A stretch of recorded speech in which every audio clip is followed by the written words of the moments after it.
candidat Benno Bokk Yaakaar.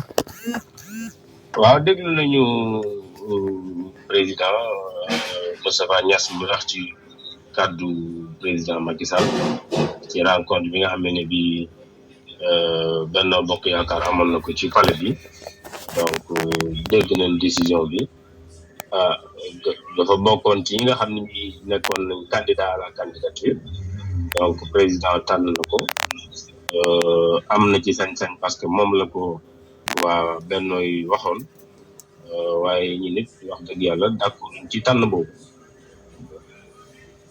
d'accord leen ci mooy da ngeen di jëmmal kon seen candidature du ngeen ci dellu ginnaaw da ngay doon candidat. man moom bind naa président de la république wax ko ni génn naa ci gouvernement bi. démissionné nga. waaw. léegi kon mooy gannaaw bi nga démissionné léegi da ngay doon candidat kon. waaw loolu moom ci fii fan da ngeen di xam dara. mais kon doon ko décision boo xamante ne nii arrêté nga ko. non dégg nga dama ne la fii fan da ngeen ci xam dara li décision bi ma arrêté kay wax naa la ko déjà. mooy démission ci génn nga ci gouvernement bi. waaw.